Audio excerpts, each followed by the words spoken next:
Señor es bueno y es todopoderoso. Él está obrando en su pueblo de manera poderosa en todas las cosas que Él hace.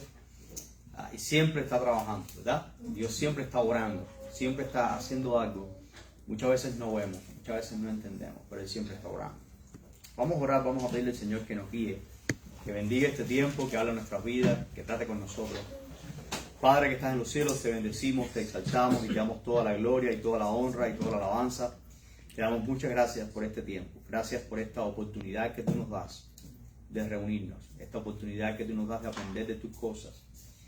Gracias por la oportunidad que nos das de aprender cómo vencer. Te pedimos que nos ayudes a aprovecharla, no solamente para nosotros, sino para aquellas personas que necesitan escuchar tu palabra, escuchar tu verdad.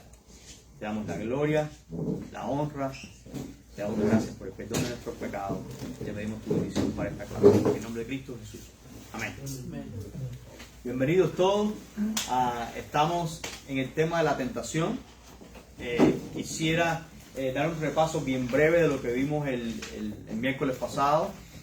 Tenemos en 1 Corintios 10, 12 al 13 algo sobre la naturaleza de la tentación. Así que el que piense estar firme, porque piensa estar firme, mire que no caiga. No os ha sobrevenido ninguna tentación que no sea humana, pero fiel es Dios, que no os dejará ser tentados más de lo que podéis resistir, sino que dará también juntamente con la tentación la salida para que podáis soportar. Esto habla mucho sobre la naturaleza de la tentación y también habla sobre el carácter de Dios. ¿Por qué? Porque dice que nosotros no vamos a ser tentados con una tentación, por ejemplo, angelical. No vamos a ser tentados con una tentación más allá de lo humano, ¿no? Vamos a ser tentados con cosas humanas, ¿no?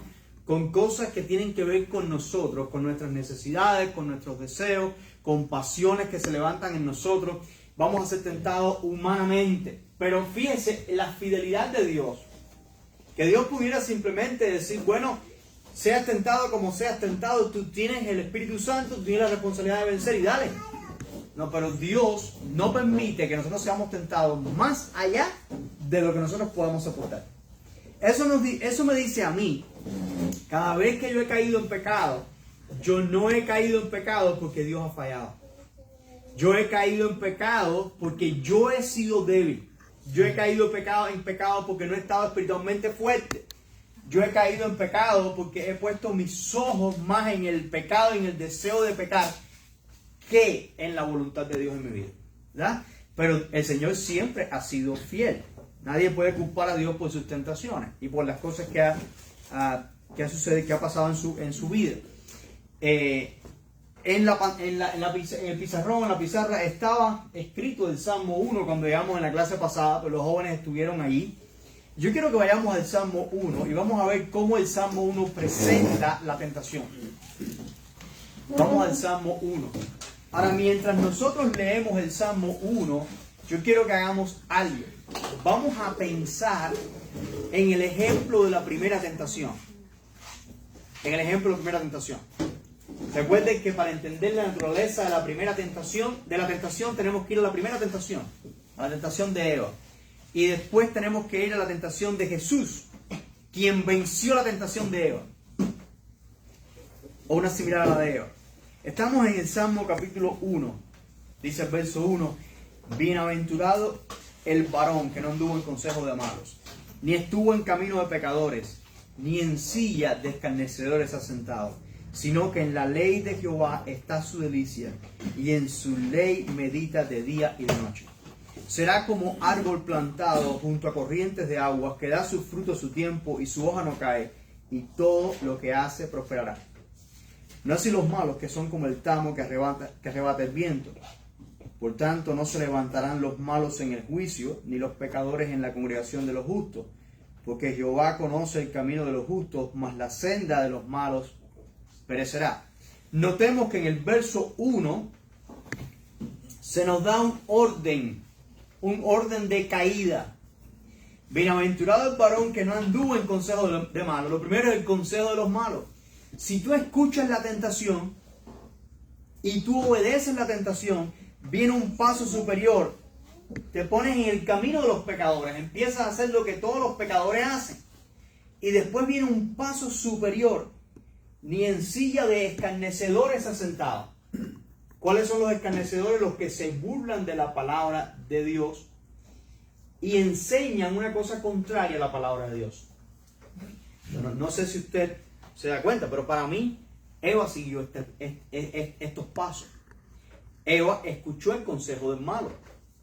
Y al escuchar el consejo del malo, se paró en el camino de los pecadores. Hizo lo mismo que Satanás había hecho, se rebeló contra Dios. Y después se convirtió en una pregonera, empezó a defender esa misma mentira de Satanás. Fue donde estaba Adán y le dijo a Adán, Adán, prueba, no es tan malo, mira, yo no me morí, mira, ¿verdad? Podemos imaginarnos todo lo que ella le dijo a Adán, no está en la palabra, pero ella sí convenció a Adán, el diablo la usó a ella entonces para tentar a su esposo. Entonces vemos, si nosotros escuchamos el consejo de los malos, vamos a terminar haciendo lo que los malos quieren, el camino de los malos. Y si seguimos el camino de los malos, nos vamos a convertir en defensores de lo malo. ¿No ha conocido usted a personas así? Hay personas que están siendo tentadas en este momento. Hay personas que están en el pecado, pero sabiendo que es pecado, que está mal. Y hay personas que están en el pecado, defendiendo el pecado, disfrutando el pecado, ¿verdad? Y promoviendo el pecado. La palabra del Señor dice claramente en Romanos capítulo 1 que el juicio de las personas no es solamente por lo que hagan, sino por disfrutar cuando los demás pecan. ¿Okay? En otras palabras, solamente parafrasear. Definíamos la tentación la semana pasada como cualquier cosa que promete satisfacción a costa de la obediencia a Dios. Cualquier cosa que me ofrezca una satisfacción a cambio de la obediencia a Dios, eso es una tentación. Es como la satisfacción que tú deseas, pero a través de la desobediencia en lugar de la obediencia. ¿Estamos de acuerdo? Vimos también estas características de la tentación. Vimos que la tentación se presenta a través de algo común a nosotros, ¿verdad? A Eva se le presentó un animal de huerto, a Adán se le presentó a su esposa y le dijo algo. La tentación fue a través de algo común. La tentación es un ataque directo contra la palabra de Dios y contra la voluntad de Dios. Dios dijo esto, el enemigo viene a decir otra cosa contraria. Toda tentación comienza en la mente.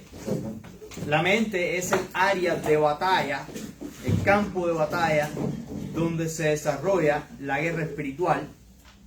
Y el enemigo va a aprovechar nuestros deseos y nuestras necesidades para tentarnos, ¿verdad? Vimos también esta fórmula que dice deseo más circunstancia, tentación. Y también vimos esta frase de Charles Spurgeon, y que esto nos dejó una forma de pedir en nuestras oraciones: Señor, no permita que nuestras inclinaciones y nuestras oportunidades se unan. No permita que en el momento débil se presente la oportunidad porque yo puedo caer. ¿Entiendes? Entonces eso es una petición válida. ¿Cómo el enemigo tienta cada área de nuestras vidas? Hablamos de todas las áreas, de 7 áreas de nuestra vida. Vimos cómo el enemigo puede tentarnos en esas 7 áreas de nuestra vida: en el área espiritual, en el área psicológica, en el área física, en el área social, en el área matrimonial, en el área paternal y en el área financiera. ¿Sí? No, pensamos en nuestra mente, si mi debilidad es que no tengo control en lo que yo como y que se me van los ojos y la vida para los dulces, ¿verdad? Y no tengo control ninguno, ¿no? Si la tentación es esa, en el área física, ¿verdad? Yo cuando pienso en tentación, cuando alguien dice tentación, cuando el pastor va a predicar de tentación, lo primero que me viene a la cabeza, ¿qué es? La dona. Yo sé de lo que voy a hablar. Si tu problema es una tentación sexual, igualmente. Si el problema es una tentación sexual, entonces, en cuanto se hable de tentación, lo primero que te viene a la cabeza es el pecado sexual, ¿no? Es lo primero. Pero tenemos que entender que nuestra vida está compuesta de muchas áreas. Y el enemigo quiere destruirnos en todas las áreas, ¿no? Y nosotros podemos estar tratando de luchar y luchar y luchar por no comerme la dona, pero es posible que en el área financiera yo tenga un hueco así en la billetera, ¿verdad? Porque no puedo ahorrar o vivo todo el tiempo en deudas o quién sabe cómo el enemigo puede tenerme. Entonces, en cada área de nuestras vidas, el enemigo va a tratar de hacer una guerra, de hacer una lucha a nosotros. ¿Estamos de acuerdo? Okay. So, en este día vamos a ver la fórmula. Okay. En este día vamos a ver la fórmula para vencer la tentación. Le hemos dado una tarjeta que está aquí.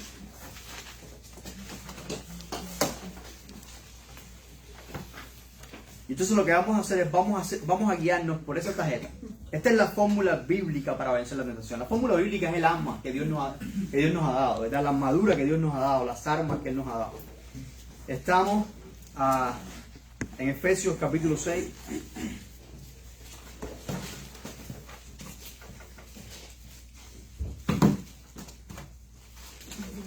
Efesios capítulo 6, versos 10 al 18. Vamos a identificar en esta lectura 7 piezas de la armadura de Dios, de la armadura que ya Dios nos ha dado. Dice: por lo demás, hermanos míos, fortaleceos en el Señor y en el poder de su fuerza. Vestíos de toda. Fíjese como dice. No dice ponte lo que tú quieras. No dice ponte el casco hoy, ponte los zapatos mañana. No, vestíos de todo. Toda la armadura de Dios. Para que podáis estar firmes contra las acechanzas del diablo. Porque no tenemos lucha contra sangre y carne, sino contra principados, contra potestades, contra gobernadores de las tinieblas de este siglo, contra huestes espirituales de maldad en las regiones celestes. Por tanto, tomad toda la armadura de Dios para que podáis resistir en el día malo. Y habiendo acabado todo, estar firmes. Estad pues firmes, ceñidos vuestros lomos con la verdad y vestidos con la coraza de justicia, y calzados los pies con el apresto del evangelio de la paz. Sobre todo, tomar el escudo de la fe, con que podáis apagar todos los dardos de fuego del maligno, y tomar el yelmo de la salvación y la espada del Espíritu, que es la palabra de Dios, orando en todo tiempo con toda oración y súplica en el Espíritu, y velando en ello con toda perseverancia y súplica por todos los santos. ¿Ok? Entonces, el primer paso que nosotros tenemos que hacer para vencer es reconocer que usted no puede vencer solo. La gente, cuando están batallando con cualquier tipo de tentación, piensan que ellos pueden vencer solos. Pero ese no es el caso. Nosotros, como seres humanos, no podemos vencer solos. Esa es la realidad. Nosotros necesitamos la ayuda del Señor para poder vencer. Eso es lo que dice el verso 10.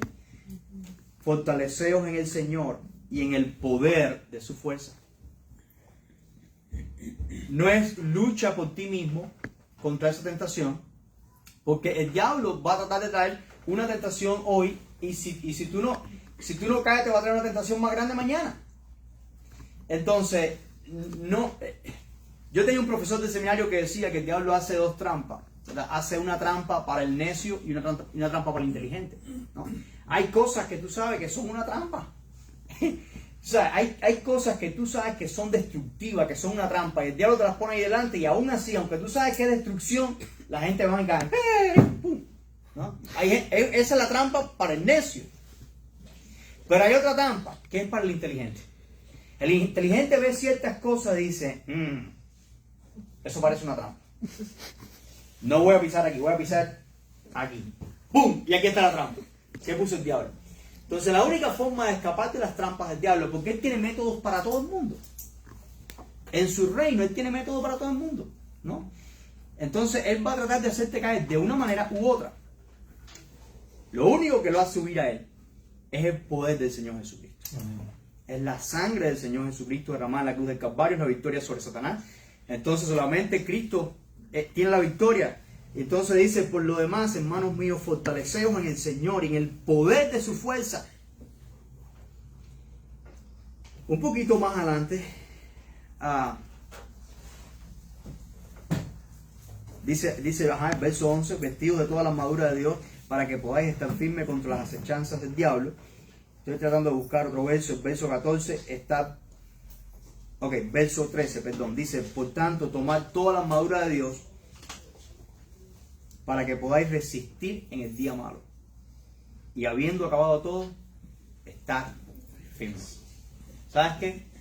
Yo conozco personas que han vencido una tentación. ¿Sabes que la han vencido por los pelos, no? La han vencido, pero la han vencido por los pelos. Pero después eso no se recupera. Yo he conocido personas así. He conocido personas que han pasado una prueba en su vida, una tentación en su vida. Y después de esa tentación, aunque la vencieron, su fe se ha debilitado y no han podido seguir buscando a Dios.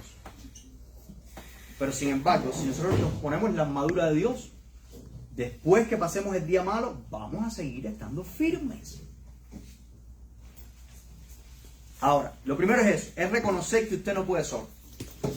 Si usted ha venido aquí pensando, bueno, yo voy a la iglesia, pero yo puedo solo, usted se ha equivocado, ¿no? Usted necesita del Señor. Vamos a Juan capítulo 15.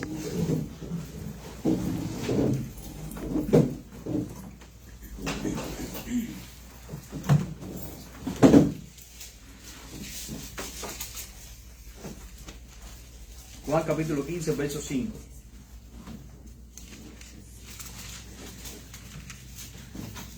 ¿Quién lo puede leer? 15:5. Sí, hermano. Dice, yo soy la vid, vosotros los pámpanos. El que permanece en mí y yo en él, este lleva mucho fruto, porque separados de mí nada podéis hacer. Gracias, hermano. Porque separado de mí nada podéis hacer. Y el 6 dice, ¿qué dice, mi hermano? El verso 6, ¿lo puede leer? Sí. El que en mí no permanece será echado fuera como pámpano y se secará, y los recogen y los echan en el fuego y arden.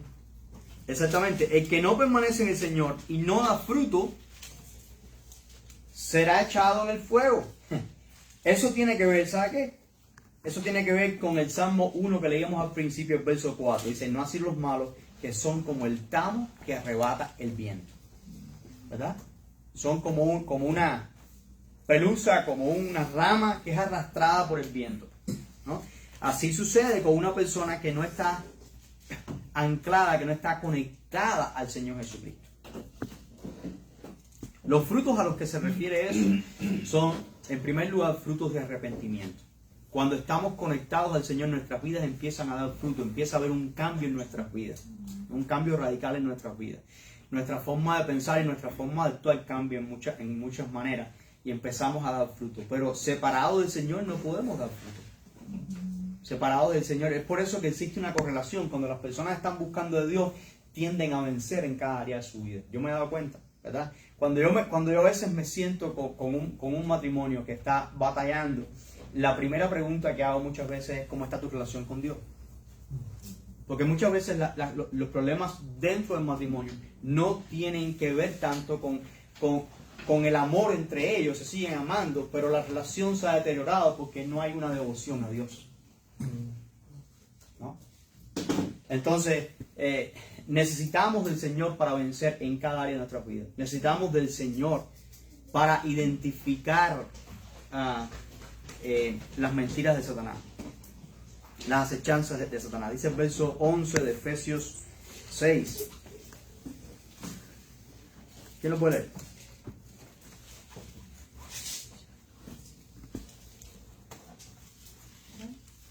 Efesios 11, 6. Perdón, 6, 11. 6, 11. 6, 11.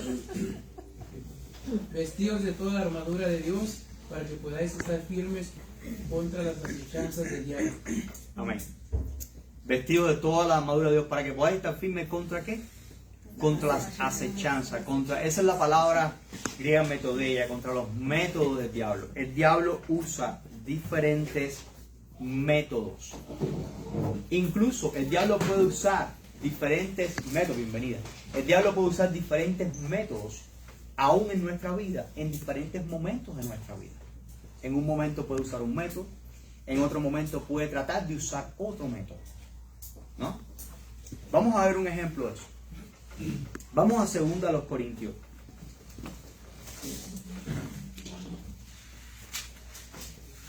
Capítulo 2. Vamos a ver si ahora sí lo digo bien. 2 Corintios, capítulo 2, verso 10 al 11. Mientras ustedes lo busquen, déjenme darle un poquitico de contexto. La iglesia de Corinto estaba enfrentando un problema de pecado, un problema interno de pecado. Había muchos problemas en la iglesia, pero un problema fundamental de la iglesia es que estaba tolerando el pecado.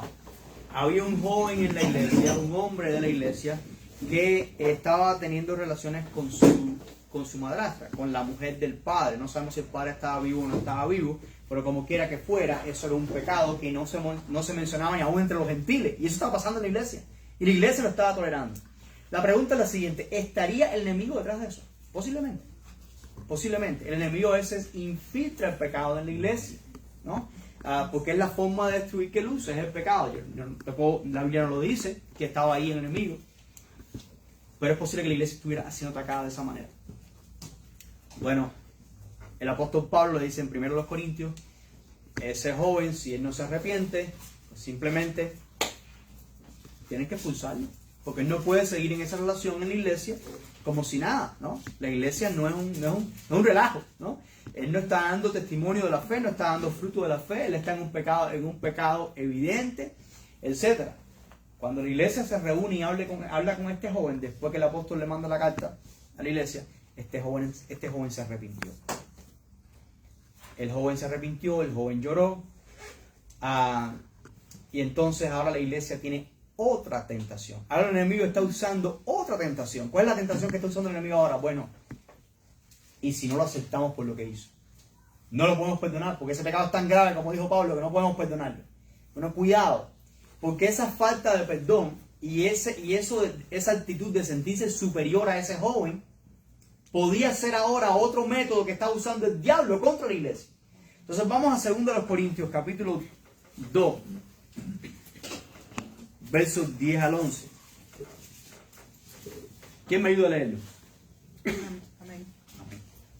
Y al que vosotros perdonáis, yo también, porque también yo lo he perdonado. Si algo he perdonado por vosotros, lo he hecho en presencia de Cristo, para que Satanás no gane ventaja alguna sobre nosotros, pues no ignoremos sus maquinaciones. Gracias. Perdónenlo, ¿verdad? Perdónenlo. Para que Satanás no gane ventaja alguna sobre ustedes, porque nosotros no ignoramos sus maquinaciones. Una maquinación de Satanás contra la iglesia sería no perdonar a ese joven que se había arrepentido. Y si no lo perdonaban, y si ellos se creían superiores a ese joven, o si miraban a ese joven con desprecio por el pecado que había cometido ese joven, entonces Satanás está usando eso para crear entonces otra división en la iglesia, otro problema en la iglesia. Entonces es clave que nosotros sepamos identificar las acechanzas del diablo, los métodos que el diablo trata de usar con nosotros. Esto lo dijo el doctor Francisco La Cueva, un erudito español hace muchos años. Escribió: Satanás, el gran adversario de vuestras almas, suele sugerir, y esta es una estrategia, mira, suele sugerir confianza al que permanece en pecado. Hay gente que está en pecado y el diablo le está diciendo: hay tiempo para arrepentirte, hay tiempo para buscar de Dios, sigue disfrutando, sigue en el pecado. No tienes que recibir a Cristo hoy, hay tiempo, ¿verdad? Desconfianza del perdón al que se siente acusado por la conciencia. Hay personas que han hecho algo malo, saben que está mal, están arrepentidos, pero sin embargo, ¿qué pasa? El enemigo le hace sentir, se arrepiente, pero una vez que se arrepintieron y son perdonados, su conciencia no está limpia todavía, porque ahora el diablo está usando otro método. ¿Cuántos cristianos me han dicho: pastor, pero es que yo no me perdono todavía, yo tengo eso, yo me acuerdo de lo que yo hice y yo no puedo estar tranquilo? Es que ya Dios está perdonado. Pero a veces el enemigo usa ese método con las personas, haciéndole creer que ellos no han sido perdonados todavía. El diablo también ofrece seguridad al que no siente ninguna preocupación por lo espiritual. Personas que dicen que yo no necesito de Dios, yo estoy bien, yo lo tengo todo. ¿De dónde viene esa seguridad? ¿No? El enemigo, el que engaña. Desasosiego al que siempre teme no estar al nivel de lo que Dios le pide, ¿verdad? No puedes estar tranquilo porque siempre piensas que no estás bien con Dios, que lo que tú estás haciendo no es lo que Dios quiere, o que lo que tú estás haciendo no está al nivel de lo que Dios quiere para ti. Entonces siempre vives en un nivel en el cual no tienes paz en tu corazón, no tienes paz en tu mente. Eso es otra tentación del enemigo, otra artimaña, al que siempre teme no estar al nivel de lo que el Señor le pide. Distracción al que se habitúa al vicio, ¿verdad? Distracción, indecisión al que teme lanzarse a la obra por pensar que no está capacitado. ¿Tú sabes cuántas personas hay? ¿Cuántos cristianos hay que tienen un don espiritual? 100% de ellos. 100% de los cristianos tienen por lo menos un don espiritual. Y si cada cristiano pusiera en función del reino de Dios su don espiritual, hubieran 100% de ministerios en la iglesia. Y si cada ministerio funcionara según la voluntad de Dios, la iglesia se llenara de operaciones, de obras poderosas. Pero está conocido un solo cristiano que crea que está verdaderamente capacitado y listo para servir a Dios. El que le está predicando esta noche muchas veces no se ha sentido listo para predicarles a ustedes, ¿no? El enemigo a veces hace eso, ¿verdad? Cuando una persona es llamada por Dios, el enemigo causa un temor para que no se lance a servir al Señor. Cuando el diablo no puede inducir el mal, se las arregla para impedir el bien. ¿Qué tal en tu vida? ¿Verdad? ¿Qué tal en tu vida? ¿Qué hay en tu vida? ¿Qué estrategias, qué métodos está usando Satanás en tu vida? Y si tú te fijas, todas esas son mentiras. Todas esas son mentiras, ¿verdad? Porque la persona que no se arrepiente será condenada, ¿verdad? Porque el día de salvación es hoy, ¿verdad? Porque si no tienes ninguna preocupación por lo espiritual, deberías estar muy preocupado, ¿verdad? Porque si estás buscando al Señor y estás sirviéndole al Señor y estás sometido a la voluntad del Señor, no tienes por qué sentir desasosiego, debes sentir paz y consuelo, sabiendo que tú estás con el Señor y que tú estás en Cristo, etc. Pero todo esto son mentiras que usa el enemigo. Y recuerda que lo que él quiere en realidad es destruirte, es destruir tu vida. Entonces yo tengo que identificar qué método él está usando conmigo o quiere usar conmigo. ¿Qué método quiere usar en mi vida? ¿Qué trampa me quiere poner en mi vida? ¿Qué oportunidad? Muchas veces viene la trampa del enemigo por medio de las oportunidades. Y yo sé la frase cristiana, la voy a decir. ¿Están listos? Esto es lo que todos los cristianos dicen cuando viene una oportunidad que ellos quieren. Es que tiene que ser de Dios. ¿Usted no lo ha oído? Eso tiene que ser de Dios. Porque mira, yo estaba pidiendo de Dios 47 años por una novia. Y llegó la novia. Y es la más linda del mundo. Pero espérate. No, pero es que tiene que ser de Dios. Porque es que es la primera mujer que me acepta una invitación para ir a tomar un café. Espérate. Vamos a preguntar, ¿pero es cristiana? No es cristiana, pero es más buena. Sí, pero es cristiana. No es cristiana. Pero dice la Biblia, no es una yugo, es igual. Pastor, tú me perdonas. Ella se convertirá después, pero yo no puedo pasar esta oportunidad porque tiene que ser de Dios. No, puede ser del diablo también. El diablo se viste como ángel de luz. Puede ser del diablo. Hay muchas oportunidades que se presentan a nosotros que no son de Dios. De hecho, el diablo es un especialista en oportunidades. Yo no sé cuántas oportunidades a mí se me han dado que parecen ser lo mejor del mundo. Y en un tiempo de oración el Señor quita eso del corazón inmediatamente. ¿Por qué? Porque no era la voluntad de Dios. Entonces, todas las oportunidades no son de Dios, ¿verdad? Todas las puertas que se abren por ahí no son de Dios. El enemigo usa diferentes métodos para confundirnos y tenemos que identificarlo.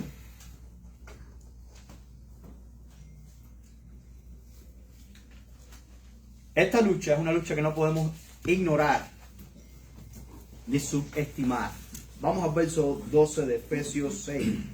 Efesios 6, 12.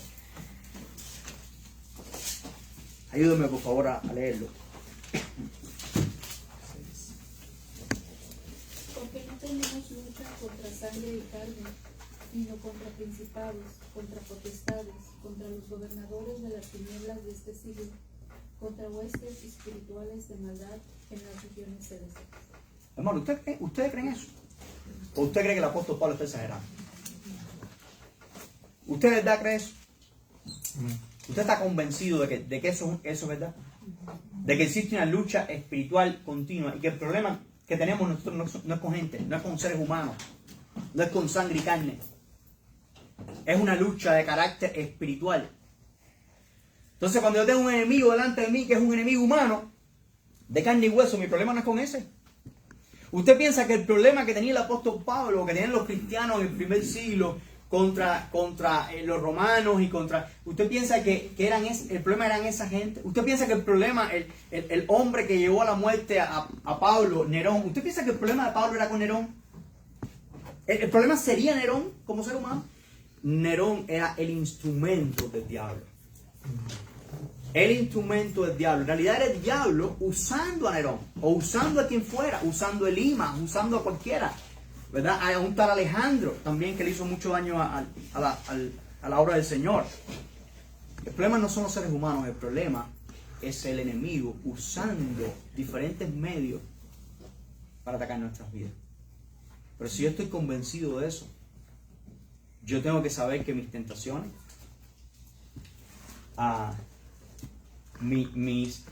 el desánimo para buscar de Dios, ¿verdad? No tienes deseo de leer la Biblia, no tienes deseo ni tiempo para orar. Tienes tiempo para todo, ¿verdad? Hasta para revisar el aceite del carro, tienes tiempo para todo, pero para orar, ¿verdad? ¿Tú crees que eso es algo por casualidad? ¿O tú crees que el enemigo pudiera estar ahí? ¿No?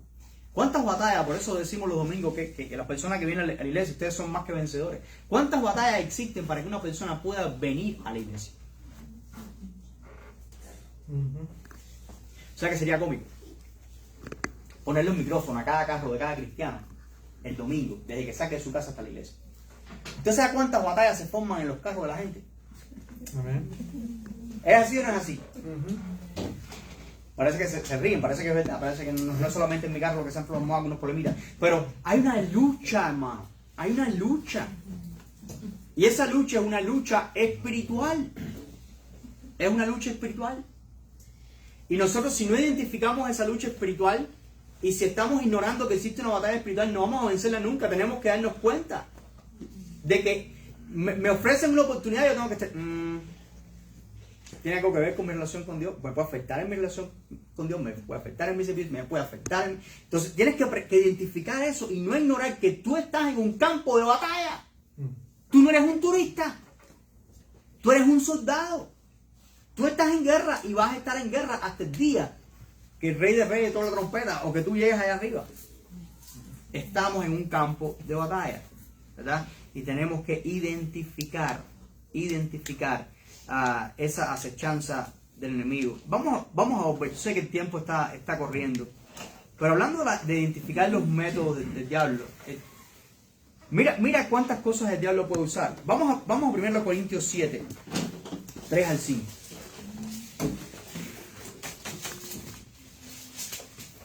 1 Corintios 7, 3 al 5. ¿Quién nos pudiera ayudar a leer esto? El marido cumpla con la mujer el deber conyugal y asimismo la mujer con el marido. La mujer no tiene potestad sobre su propio cuerpo, sino el marido, ni tampoco tiene el marido potestad sobre su propio cuerpo, sino la mujer. No nos neguéis el uno al otro, a no ser por algún tiempo de mutuo consentimiento para ocuparos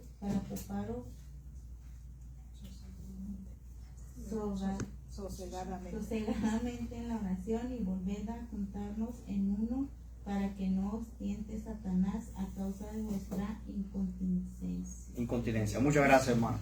Quiere decir que dice el apóstol Pablo, los que estén casados, bueno, que el hombre no le niegue la relación sexual a la esposa, ni que la esposa le niegue la relación sexual al hombre, ¿verdad? Y si usted, a menos que el matrimonio, y esto es una cosa que no se enseña mucho, pero debería enseñarse más, a menos que el matrimonio decida no tener relaciones sexuales por un tiempo, puede ser un día, puede ser una semana, para ocuparse sosagadamente de la oración, en la oración. El matrimonio puede dedicar un tiempo, una semana, unos días de ayuno por cualquier problema, por cualquier situación que estén enfrentando, ya sea en el matrimonio o una decisión que ellos necesiten sobre dónde deben mudarse, un problema que tengan con un hijo, una situación familiar. Es una cosa que el matrimonio bíblicamente debiera ser, ¿verdad? Vamos a dejar de tener relaciones sexuales por un tiempo y vamos a dedicarnos a orar y buscar del Señor, y buscar la dirección del Señor. Esa es la única excepción. Pero ¿qué pasa? Cuando el hombre no cumple este rol de esposo o la mujer no cumple el rol de esposa, o se niegan el uno al otro, o se ponen bravos el uno con el otro y se niegan el uno al otro el deseo sexual, hay alguien que está mirando, que tú no has visto, ¿verdad? Y tú piensas que la cosa es entre el esposo y tú, pero tú no te estás dando cuenta que esa grieta que tú estás dejando, el diablo la puede usar para tentarte sexualmente con otra persona.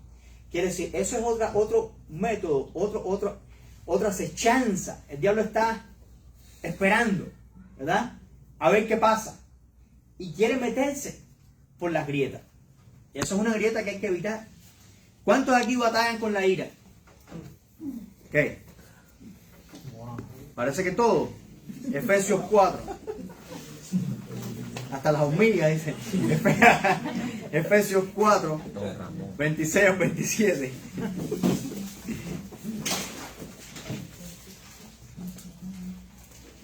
Airaos, pero no pequéis. No se ponga el sol sobre vuestro enojo, ni dejes lugar al diablo. Está bien. No, mira, ponte bravo, no hay problema. Hay situaciones que nos ponen bravos, que nos enojan, y es normal ponerse bravo. Si tú eres un ser humano, tú te vas a poner bravo cuando hay una injusticia, cuando hay algo que te hiere, cuando hay un temor, etc. Es normal ponerse bravo en ciertas situaciones, es normal airarse. Ahora, no peques cuando te aires. Cuando te pones bravo, no tienes que romper las cosas. Cuando te pones bravo, no tienes que ofender a la gente. Cuando te pones bravo, no tienes que decir malas palabras. Cuando te pones bravo, no tienes que dar una pata al gato. Cuando te pones bravo, no tienes que pecar, ¿no? Ni se ponga el sol sobre vuestro enojo, ni te quedes en ese estado de enojo mientras el reloj está pasando y pasando y pasando y pasando, porque ese enojo va a crecer, ¿verdad? Va a crecer en tu corazón. Y ahí dice el pasaje, ¿qué va a pasar? Ni deis lugar al diablo. Porque otra vez, ¿quién está ahí mirando ese enojo? ¿Quién está mirando ese enojo? ¿Quién está queriendo echarle fuego, leña a ese fuego para que prenda más todavía? El diablo está esperando la oportunidad. ¿Cuántos padres han maldecido a los hijos en un estado de enojo? ¿Cuántos hijos han maldecido a los padres en un estado de enojo? ¿Cuántos matrimonios han dicho cosas irreversibles en un estado de enojo? Y se han cruzado rayas que nunca debieron haberse cruzado, ¿verdad? Y después viene el arrepentimiento, viene aquello, viene lo otro, el remordimiento, lo que sea. Pero nunca debemos haber llegado allí. Y es que a veces el enemigo usa esas grietas, usa el enojo, ¿verdad? La ira como una grieta por la cual él se mete y destruye nuestra vida. Entonces tenemos que identificar las acechanzas de él y tenemos que no ignorar ni subestimar la lucha espiritual que se enfrenta. Siempre decimos que hay dos límites, ¿no? Un límite es no creer que existe una lucha espiritual, ¿no? Una gran parte de la cristiandad vive en este límite, ¿verdad? Se ríe de lo espiritual, dice, no, ya somos cristianos, todo está bien. Y no piensan que hay una lucha espiritual, ¿verdad? El otro límite, el otro extremo que debemos evitar son aquellas personas que ven un demonio en todas las cosas, ¿no? Ven un demonio en la taza de café, ¡cállate! No, ese es un extremo que debemos evitar. No es así tampoco. Nuestros ojos físicos están hechos para ver lo físico. Nuestros ojos no son ojos espirituales, son físicos.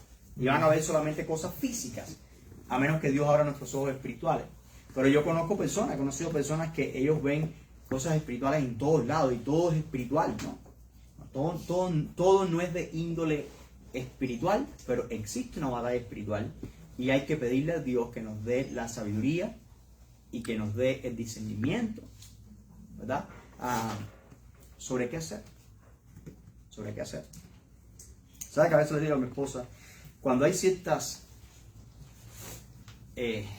victorias en la iglesia, cuando el Señor nos quiere usar en algo que sabemos que va a causar un resultado positivo en el reino de los cielos? Yo le he dicho a mi esposa muchas veces, ponte el cinturón, ella lo sabe, ponte el cinturón. Es como cuando el avión va a despegar, que mandan a poner el cinturón, nadie se quite el cinturón ahorita, porque ahora vamos a despegar, es el momento más difícil, eso va a subir para arriba, y si no tienes cinturón te puedes caer. Bueno, así mismo, pero hay que vivir con el cinturón puesto. No estoy hablando del cinturón de la verdad, estoy hablando de estar preparado, de estar listo, de reconocer, identificar, porque si no estamos preparados, puede venir un ataque enemigo, nosotros podemos pensar que es otra cosa. Puede haber una lucha en el matrimonio, nosotros podemos pensar que es una lucha entre nosotros dos y luchar uno con el otro, cuando tenemos que identificar que a veces estamos irritados, estamos de esa manera porque hay una lucha espiritual. Entonces eso hay que identificarlo. Y hay que orar. ¿Cuánto cuesta una oración? Gloria a Dios, porque no hay que pagarlas, ¿no? Podemos orar siempre. Siempre podemos orar. Y el Señor nos da la victoria. Y lo otro es usar la armadura que Dios nos ha dado para vencer. Aquí tal vez nos demoremos un poquitico más. No sé si tengamos preguntas. Nos quedan como 18 minutos. Vamos a lanzar preguntas antes de caer en este punto sobre el uso de la armadura espiritual. Quiero escuchar de ustedes si existe alguna pregunta sobre lo que hemos visto hasta ahorita. ¿Qué más? Pastor, en cuanto al ejemplo que nos estaba dando de alguien, yo sé que era un ejemplo un poco raro, que alguien que estaba orando por una novia de 45 años, Sí. ¿no? Era una exageración, pero... Sí, yo sé, pero puede ser, you never know. No, pero mi pregunta es, a mí tanto tiempo orando, que se le presenta la oportunidad, pero mi pregunta es, entonces, ¿cuándo sabe uno que de verdad, por estar orando tanto tiempo por una petición y cuando se presenta algo, cómo sabe uno con exactitud que viene de Dios y no es simplemente una... Ok, en ese caso, la razón por la que no era de Dios es porque esa joven no era cristiana. Y la Biblia no o sea, se... el paquete no era completo. Esto es lo que pasa, El Señor nunca va a unir a un hijo de Él con un hijo del diablo. ¿Ok? ¿Qué tal en otra situación que no sea tan obvio? Como en otra situación que no sea tan obvio como eso, que tú conozcas una persona y que te caiga bien una persona y que te invite a tomar y que te acepte un café, no significa que tú te enamores ciegamente de esa persona. Tú tienes que tener un tiempo, en el cual tú tienes que conocer bien a esa persona, porque el matrimonio es una decisión tan importante en la vida, es la segunda más importante después de conocer a Cristo. Entonces, ustedes tienen que orar juntos para pedir la voluntad de Dios. Ustedes tienen que mirar ellos tienen que mirar toda la panorámica, ¿verdad? Porque puede ser que ellos no sean un yugo desigual en el sentido de que ambos son cristianos, pero puede ser que haya unas diferencias abismales en cuanto a lo que ellos creen en cuanto a la fe. Sí, pero yo digo, en otra situación que no sea necesariamente buscando un novio, ¿no? Por ejemplo. Digamos, otras oraciones que uno tiene mucho tiempo orando por algo en específico. Un trabajo, por ejemplo. Sí, un trabajo. O la sanidad de un familiar, etcétera. ¿Cómo sabe uno? La sanidad de un familiar, bueno, Dios Bueno, esa obra a más través de la obvio ciencia, también, es ¿no? obvio, es obvio. Pero por ejemplo, en el caso de un trabajo, estamos orando por un trabajo, una casa, vamos a verlo así. Okay. Estamos orando por una casa, ¿no? Y de pronto un compañero de trabajo viene y me dice, oye, tengo una casa que quiero vender. La casa está en el norte de Oklahoma City. Tiene piscina, tiene 8 cuartos, tiene te la voy a dar barata, son 2.500 pesos al mes, pero es un préstamo de 25 años. Entonces, tú dices, bueno, güey. Yo he estado orando mucho tiempo por esa casa, por una casa, por mucho tiempo por una casa. Pero, ¿esa es una casa que yo puedo pagar? Esa no es una casa que yo puedo pagar. Yo necesito tantos cuartos. Yo necesito esto. Es esto lo que yo le estoy pidiendo. Dios nos va a responder de acuerdo a nuestras necesidades y no de acuerdo a nuestros deseos. Bien, siempre que tenemos que tener esa diferencia. Necesidad, deseo. Entonces yo tengo que mirar, está en mi presupuesto, porque si, imagínate, y si es una trampa, todo el mundo quiere vender su casa. Si yo caigo en esa trampa y después yo no puedo pagar, entonces yo voy a estar hasta aquí. Yo no voy a tener pagos que van a ser muy altos, yo no voy a poder ir a la iglesia, voy a tener que trabajar el domingo, yo voy a tener que hacer mis cosas. ¿Entiendes? Yo voy a vivir esclavo para pagar esa casa. Entonces después no puedo decir, esta fue la casa que dio, gloria a Dios por esta casa, aunque yo tenga que morirme pagándola. Muchas personas hacen eso. He estado orando por esta casa y esta es la casa, gloria a Dios, vamos a ungir la casa, vamos a ir al aceite. No, tranquilo, no significa que esa es la voluntad de Dios. Para nada. Que tú estás orando por una casa, sigue orando por una casa, y cuando tú veas una que está en tu presupuesto y que cumpla con las condiciones necesarias que tú necesitas. Aparte, yo creo que cuando Dios también, cuando tú estás orando, tú sientes paz en tu corazón. Cuando Dios confirma con paz. Sabemos que las emociones son un poquito complicadas y son un poquitico engañosas. Por eso hay que mirar todo el cuadro. Lo otro es la palabra del Señor, nos dice en el libro de Proverbios, en la multitud de consejeros. En la multitud de consejeros está la victoria. ¿No? Mira, que tú quieras algo y que tú has estado orando a Dios por algo, no significa que sea la voluntad de Dios para tu vida. Le voy a poner un ejemplo. Hace un tiempo, un joven se gradúa de la universidad, un joven cristiano se gradúa de la universidad con el deseo de servir a Dios. ¿No? El joven tenía ciertos problemas para trabajar. Cuando él trabajaba no era muy exitoso en muchos trabajos, pero él quería ser pastor, quería servir a Dios. Él escuchó que un pastor le dijo, tu solución va a tener que ser que abras una iglesia. No. Entonces él se lo creyó. Y yo creo que el pastor lo dijo hasta de una manera sarcástica, no creo que se lo dijo en serio, pero él se lo creyó. ¿No? Entonces él aplica a la Junta de Misiones porque quiere una iglesia y quiere. Entonces cuando él pasa por la Junta de Misiones y la Junta de Misiones evalúa el caso de este hermano, la Junta de Misiones determina que este hermano no ha sido llamado a servir al Señor. Es lo que está buscando, una escapatoria en su vida, ¿verdad? Y tratar algo nuevo y diferente. Entonces la Junta de Misiones con mucho amor habla con él y le explica esta situación y él desiste de eso. Pero ¿qué tal si ese joven hubiera dicho, yo estoy orando porque yo quiero servir a Dios y vamos a buscar la oportunidad, y cualquiera le da una oportunidad, le dice, aquí está? No hubiera sido un gran desastre. Todo lo que viene no es de Dios. Pensemos en eso. Todo lo que viene no es de Dios.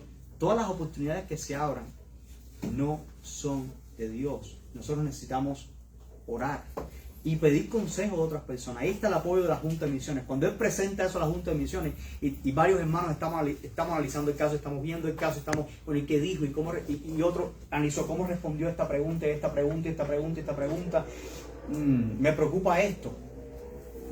En la multitud de consejeros está la victoria. Y muchas veces cuando queremos algo, lo menos que hacemos es preguntar, ¿verdad? Porque sabemos que nos van a decir. No. Pero por ejemplo, en el caso de la casa, ¿no? Si yo hablo con otras personas que saben, con otras personas que tienen, oye, fulano, un amigo me está vendiendo esta casa, tiene estas características, tiene esto, ¿qué tú crees? ¿Tú puedes pagarle? ¿Verdad? Tú sabes lo que nosotros ganamos en este trabajo, nosotros no podemos pagar esta casa.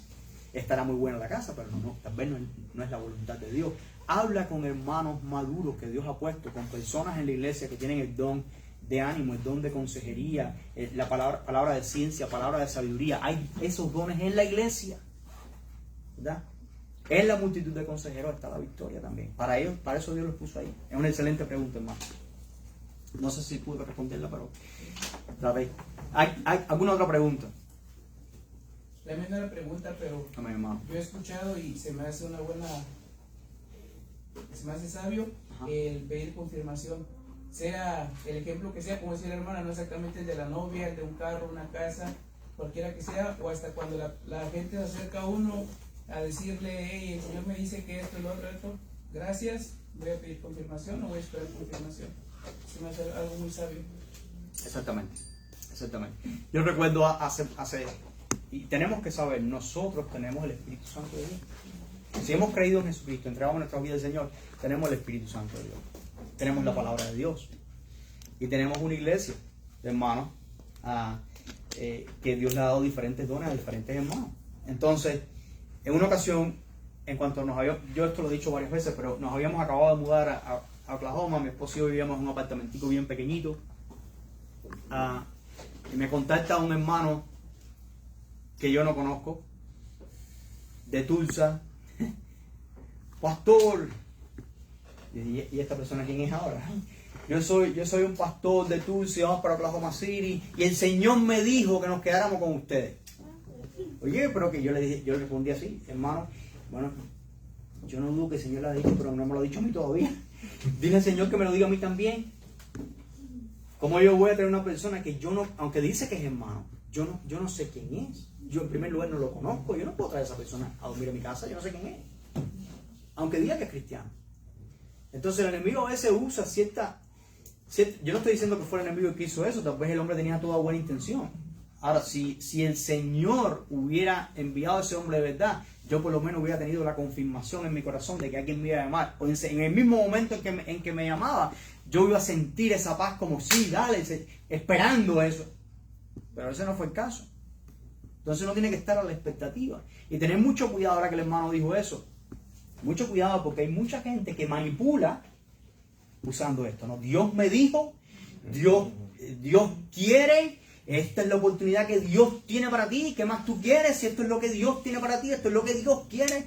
Y hay mucha gente manipulando y usando, eso es usar en vano el nombre de Dios, porque en realidad Dios no les ha hablado. Pues Dios te lo dijo a ti. A ver, dime en qué verso de la Biblia te lo dijo a ti, porque Dios habla a través de su palabra. Ya la revelación terminó en Apocalipsis.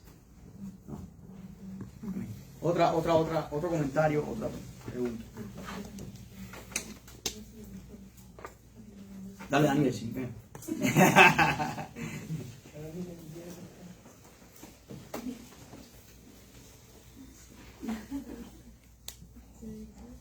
¿Alguien tiene algún testimonio de cómo trató de vencer algo antes sin Cristo, pero después que conoció a Cristo pudo vencer? Que demuestre que no podemos solos, sino que necesitamos la ayuda del Señor. Amén. Ya ve que la semana pasada les comenté de lo de Claudia. Había estado, que tenía miedo y había estado muy inquieta. Y antes de estar en Cristo, pues yo sí, mirando ya hacia atrás, pues recuerdo cómo yo era con mis hijos, ¿verdad? Usted ahorita mencionó que a veces nos decimos por enojo. Gracias a Dios pues nunca lo llegué a hacer de esa manera, pero sí era como que yo pensaba que al ofenderlos era como que ustedes me van a respetar, pero yo gritando y ofendiéndolos, sin darme cuenta que en realidad no me estaba ganando ni siquiera su respeto ni su amor, sino como que el miedo a cómo yo les hablaba.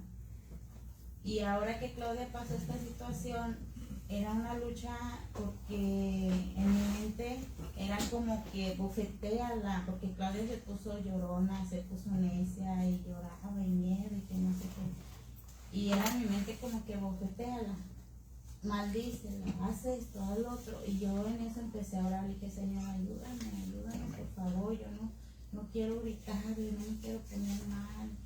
Y decidí convertirlo en amor. La abracé, le dije que Dios estaba con nosotros, o sea, todo lo que Dios me enseñaba. Y vi cómo el Señor me dio la victoria, porque gracias a Dios, como le comenté, Claudia está más tranquila. Amén. Y el letrero que le puse en su pared, diciéndole que Dios estaba con ella y todo, precisamente ayer me dijo, siempre que me duermo lo leo y siento que Dios está conmigo. Entonces yo quiero darle gracias a Dios Amén. por eso, porque Él ha sido muy bueno con nosotros. A pesar que no lo merecemos, Él está ahí y siempre cuidándonos. Amén, amén, hermano. Todos estamos de acuerdo con eso. Que no lo merecemos, pero el Señor en su misericordia nos ayuda y usted actúa en la manera de Cristo, ¿no? Sí. Se puede actuar en la carne, es lo que el diablo quiere, que uno actúe en la carne, que uno tome la justicia en sus manos, ¿no? En sus manos, en la manera de la carne, o actuar en la manera de Cristo. Y Cristo era manso, y la mansedumbre es limitar nuestras fuerzas por amor. No darle a las personas lo que ellos merecen, ¿verdad? En ese momento de frustración, tal vez lo que venía a su mente era le voy a dar para que despierte, ¿no? Eso es lo que venía a su mente carnalmente, ¿no? Pero la mansedumbre, que es no darle lo que su mente piense que merece, sino responder con amor, ¿no? Amén. Hermano, ¿te iba a decir algo? Sí. ¿No? Ok. Pensé que había levantado la mano, perdón. Oh, sí. Oh, ok. Amén. ¿Alguien tiene alguna otra pregunta o comentario? Hermano.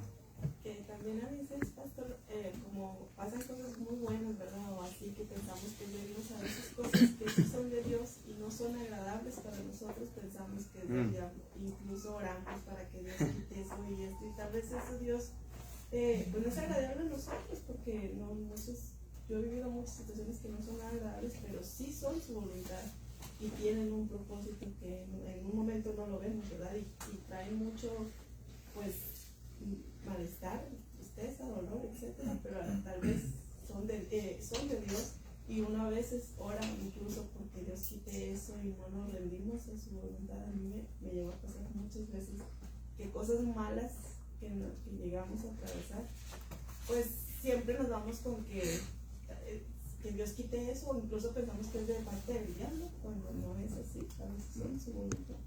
Amén. Exactamente. Es un excelente punto. Hay cosas que vienen de Dios que no necesariamente traen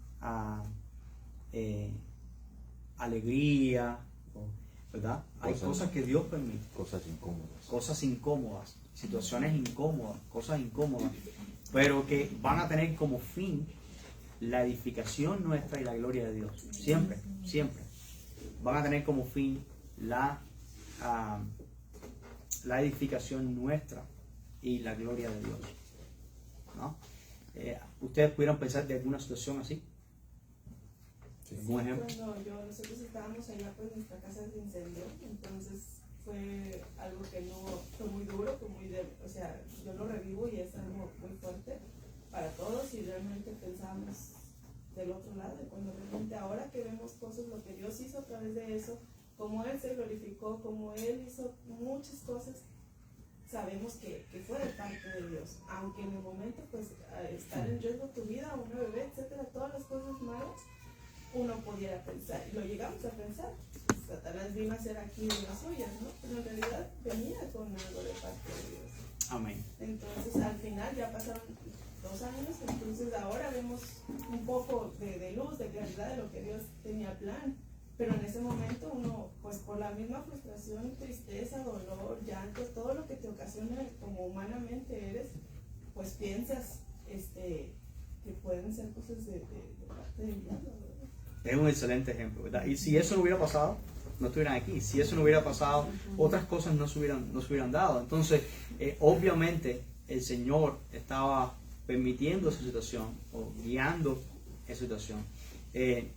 Una cosa que yo recomiendo es que estemos al tanto de nuestras oraciones, que si es posible escribas tus oraciones. ¿Por qué te lo digo? Porque a veces cuando oramos nosotros nos olvidamos de nuestras oraciones, pero Dios no se olvida de nuestras oraciones, ¿no? Entonces Dios responde a nuestras oraciones de cierta manera. Y entonces cuando Dios responde a nuestras oraciones de cierta manera, nosotros nos frustramos porque Él respondió de cierta manera. Y si tuviéramos la oración escrita, miramos, pero ¿por qué yo pedí? ¿No? Yo le voy a poner un ejemplo, un ejemplo de esto, ¿no? estoy en un curso y de pronto estoy pidiendo al Señor si debo continuar en esa institución, si debo continuar a nivel superior en esa institución, y estoy pidiendo al Señor dirección. Yo necesito dirección. Le dije a mi esposa, acompaña a Moral, yo necesito dirección del Señor. Bueno, entonces ya estoy a punto de graduarme, mando la información para graduarme, y cuando reciben el correo me mandan para atrás y me dicen, no, graduarte, tú te vas a graduar por lo menos 1 año o 2. O sea, te faltan nada más que 3 asignaturas, pero no las ofrecemos hasta el otoño y hasta no sé. Y yo dije, pero esto es frustrante. Y le mandé un correo para atrás al hombre, pero estoy muy frustrado por esto. Y después yo dije, pero yo no le estaba pidiendo confirmación a Dios. Este no es el lugar donde yo puedo seguir para el próximo nivel. ¿Entiendes? Entonces Dios me respondió y yo me frustré. Yo podía echar la culpa al diablo. Esto tiene que ser del diablo. El diablo tiene que estar detrás de eso. No, mira, yo no creo que el diablo estaba detrás de eso. Yo creo que es Dios quien está detrás de eso, ¿no? Entonces, estemos al tanto de nuestras peticiones, de nuestras oraciones, y sepamos lo que estamos pidiendo. ¿Alguien tiene alguna otra pregunta o comentario para terminar?